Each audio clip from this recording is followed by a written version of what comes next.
हर किसी के जीवन में एक आदर्श होता है जिससे हम सीखते हैं और उसके जैसा बनने की कोशिश करते हैं, जैसे एपीजे अब्दुल कलाम, लाल बहादुर शास्त्री, सुभाष चंद्र बोस। लेकिन क्या आप जानते हैं इन महानुभावों के आदर्श कौन थे? स्वामी विवेकानंद थे इनके आदर्श।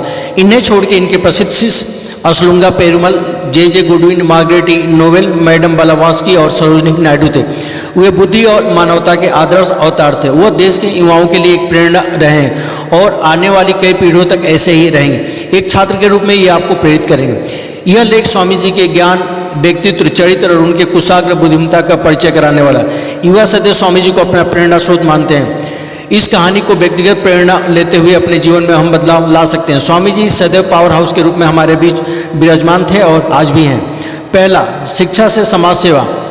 एक समय की बात है, स्वामी जी अपने आश्रम में वेदों का पाठ कर रहे थे। तभी उनके पास 4 ब्राह्मण आए। वे बड़े व्याकुल थे।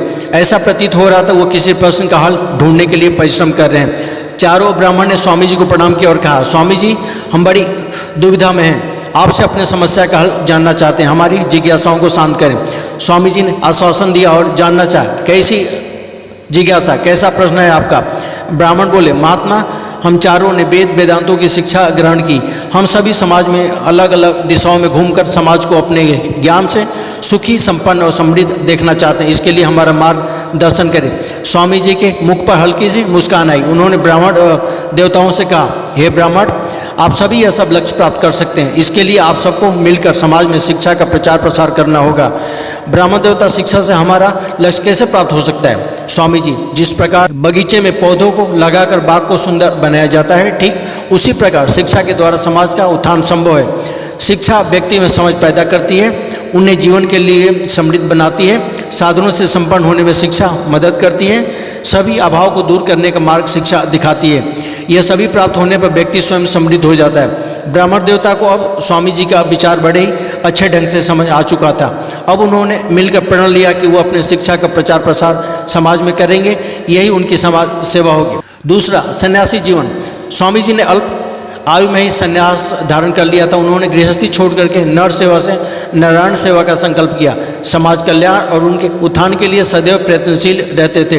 वेद वेदांत धर्म आदि के महत्व को जन सामान्य तक पहुंचाने के लिए वह संघर्षरत थे। एक समय की बात है, स्वामी जी को अपने आश्रम में लौटना था। वो तांगे से उतरकर वृक्ष की छांव में बैठ गए। वृक्ष के नीचे बैठे बैठे काफ़ी समय हो गया।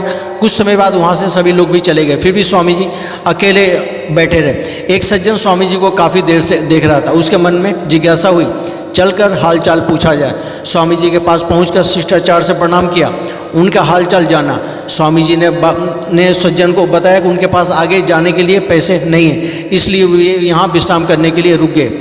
सज्जन व्यक्ति के पूछने पर स्वामी जी ने बताया कि उन्होंने कल से कुछ खाया पिया भी नहीं है। वो व्यक्ति स्वामी जी को अपने घर ले गया। घर में उनका खूब आदर सत्कार किया।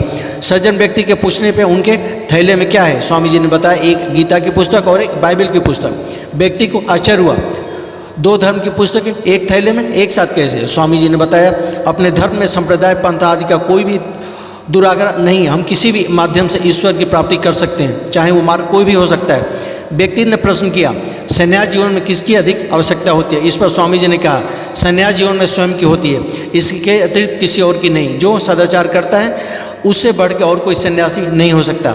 दोस्तों, उम्मीद करता हूं कि ये स्वामी विवेकानंद का वीडियो आपको पसंद आया होगा। दोस्तों, अगर वीडियो पसंद आया होगा तो प्लीज़ वीडियो को लाइक करें और चैनल को सब्सक्राइब करना मत भूलिए। Thank you so much.